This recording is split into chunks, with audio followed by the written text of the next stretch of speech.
gukora umurimo ukawunoza kandi ukarangwa n'ubunyangamugayo ukarenga kwireba ubwawe nibyo Minisitiri w'abakozi ba leta n'umurimo asanga bikwiye kuba inshingano za buri wese. Twese nk'abanyarwanda tugomba kugerageza, tugomba gukora, intego yacu igomba kuba ariko tugomba kugirira abanyarwanda bose akamaro mu byose dukora.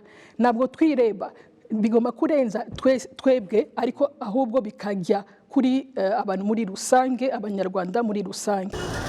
Hari bamwe mu baturage basanga nubwo gukora no kunoza ibyo ukora byumvikana nk'inzira yihuta igana ku iterambere, hari ahakwiye gushyirwa imbaraga kugira ngo akazi k'umuntu kanoge, icyambere no gutanga serivisi nziza mu byo umuntu akora, agakoresha ukuri kugira ngo n'abakugana babone ko uri umunyakuri. Ibyo ndabyumva cyane, kandi n'ababikora nta terambere bageraho. Benshi usanga harimo abajura, icyabona uguhora baryana bafitanye amashari. Ariko icyiza ni uko twakora ibintu bifite gahunda kugira ngo tuzagere ejo heza.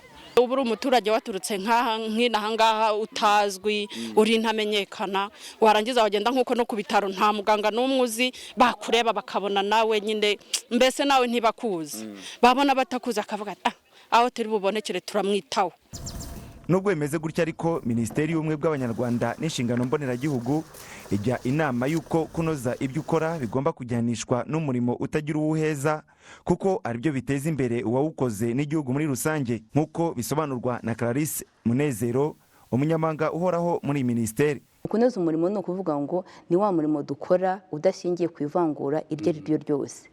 Ni ukuvuga ngo niba mukanya arimo atubwira ati gutanga serivisi nziza, ugatanga serivisi nziza ukaziha abantu bose udashingiye kuvuga ngo wenda uyu nguyu se ndamuzi, uyu nguyu dufite ibyo duhuriyeho runaka. Ibyo ngibyo ni ukuvuga ngo ndi umunyarwanda, ntabwo rwose iyo uyitekereje ukayishyira muri gahunda zawe za buri munsi ntabwo ibikwemerera. Iyi Minisiteri kandi isaba abari mu mirimo ubu, haba abakorera leta n'abikorera cyangwa abakorera abandi, ko bagomba kurangwa na zimwe muri kirazira. Hari kirazira zimwe na zimwe ugomba kwirinda.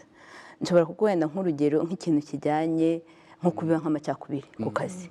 Ugasanga ahantu ku kazi urimo ukorera uri wa muntu wirirwa ushaka ibintu bitandukanya abakozi, si ku kazi gusa cyangwa naho ukora ugasanga urimo uragenda ubiba amacakubiri n'inzagano. Ni ukuvuga ngo icyo ngicyo ni ikintu kimwe tugomba kwirinda nk'abakozi.